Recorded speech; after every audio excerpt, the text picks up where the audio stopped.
Makumtan lamang ang kanyang kagustuhan, pansariling kagustuhan, pero ang kapalit nito, mawawala siya sa relihiyong Islam. Ganito kapanganib ang fitna sa mga huling panahon, sabi ng Rasulullah. Nasabi ng Rasul, sa tindi ng fitna, ang isang Muslim na ninindigan sa Islam, sobra niyang pinanghahawakan, higit niyang pinaninindigan, pinagmamalaki, pinanghawakan ng Islam.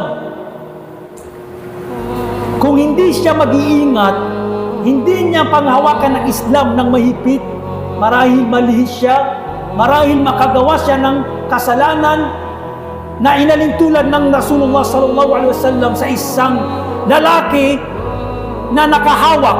Hawak-hawak niya ang nagbabagang uling.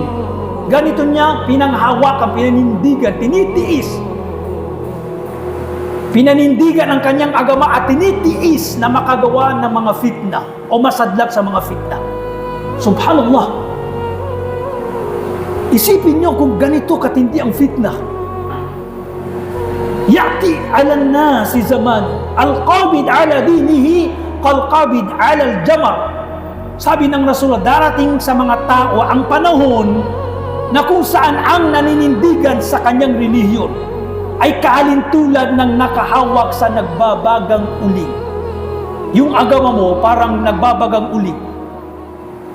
Matalinhagang salita na inalimbawan ng Rasulullah ang isang tunay na mu'min sa kanyang pangahawak, paninindigan sa kanyang agama sa mga panahon ng fitna, na ang Islam ay parang nagbabagang uling na dapat niyang hawakan ng mahigpit at tiisin niya ang pangahawak, paninindigan sa kanyang relihiyon para maging matatag sa kanyang relihiyon. Yun ang ibig sabihin ng Rasulullah.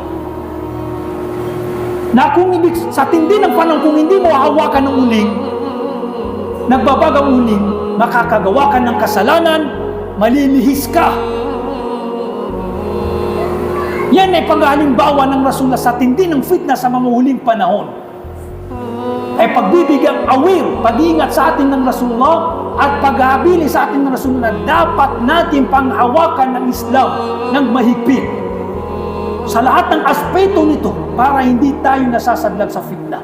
Lalong-lalo na sa pagkahumaling sa mundo, sa paghahanap buhay, na kung saan, subhanallah, naglipa ng iba't ibang uri ng haram, mga transaksyon, pagbibenta ng mga haram, na kung hindi natin panghawakan ang panuntunan ng Islam, hindi natin panghawakan ng Islam, hindi natin iiwasan ang mga haram, dahil susundin natin ang pag-uudyok ni Shaitan at ang pansariling natin pagnanasa, marahil nakakagawa tayo ng haram. Marahil nagsasala tayo, nagzazaka tayo, nag-aayuno, subalit, subhanallah, gumagawa tayo ng haram dahil sa sobrang pagnanasa sa makamundong bagay, salapi o pera.